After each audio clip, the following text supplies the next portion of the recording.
Lahat kami, taga-Barangay 88, taga-Fisherman Village. Squatter kami, marami kami doon. Di pa lang yung pagitan ng bahay ko sa dagat.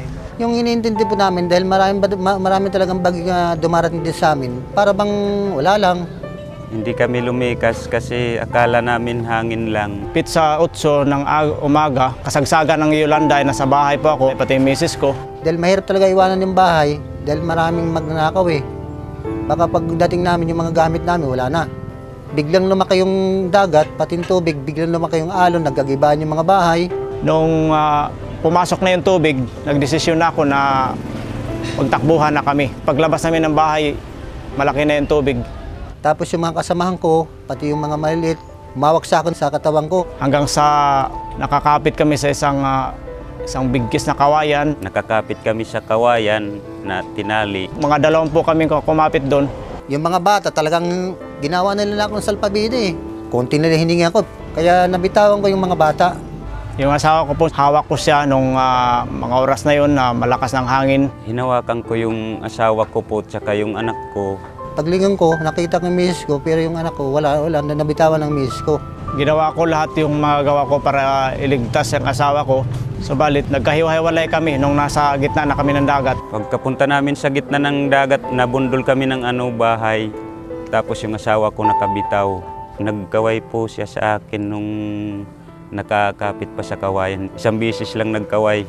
Tapos biglang lumubog. Hindi ko na po nakita. Hindi ko nalaman na wala na siya. Sabi niya sa akin, bumitiw ka na para malibre ka dahil hindi ko na kaya. Huwag, kahit na mangyari, sama-sama tayo. Wala na rin yung anak natin eh. Tapos yung anak ko, hindi ko na nahawakan po kasi inano ng alon yung malakas na alon. Doon na nawala yung anak ko po Masyadong madilim yung asawa ko hindi na makakita eh.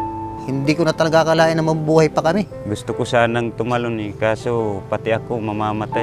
Mataas na masyado Mga 6 lang kami yung naligtas nung ipinadpad kami doon sa kabilang ibayo ng Tacloban. Sabi ko sa misis ko, ligtas na tayo. Dahan-dahan po ako naglalakad pauwi, mga 4 na oras. Marami po mga katawan nga nagkalat, mga patay. Hinanap ko na yung anak ko. Tapos yung asawa ko, hinanap ko rin. Halos sinisa-isa ko po yung mga patay na nagbabaka sakali na yun yung misis ko. Pero bigo po ako na makita siya.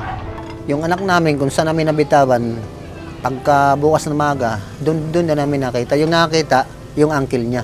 Ako po ang nakakita ng katawan nila.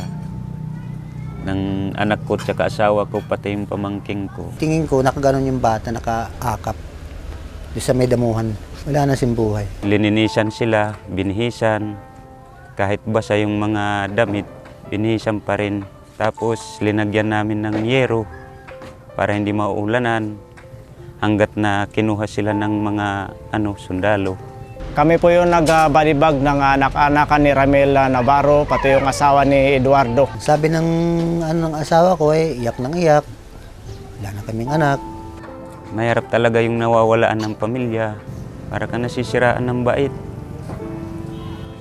Nawawala ka sa sarili mo minsan. Minsan naman bumabalik yung pag-iisip mo sa normal. Minsan bumabalik na naman. Hindi na ginagalahan maghanap buhay ang asawa ko.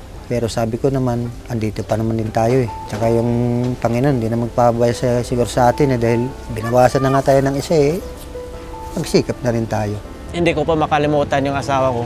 Na-imagine ko yung paano siya naghihirap ng kasagsagan ng bagyo. Halos naiyak pa rin ako hanggang sa ngayon pag naalala ko siya. Paggabi po, nakaupo lang ako, tumitingin sa langit, kung saan yung liwanag. Madilim po sa gabi sa Timex area. Nag-isa po ako lugar na yun. Pagkat yung mga anak ko ipinauwi ko na sa Biliran. Mahirap na naman talaga mawala ng anak eh. Lalo na kung iisa lang. Kaya yung ko naman, kung saan siya nilagay ng Panginoon ngayon, sana si Lord na lang bahala sa kanya.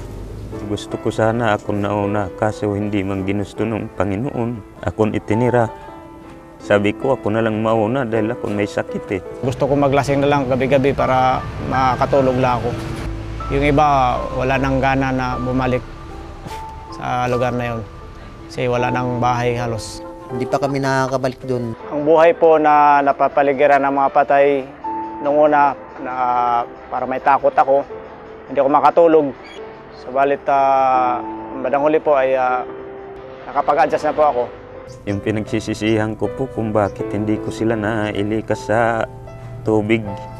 Kawawa naman yung mag-iina ko. Ang isa sa mga dahilan kung bakit nanatili ako ng Timex, umaasa ko na babalik pa yung asawa ko. Wala naman nagsisisi dahil pareho naman kami.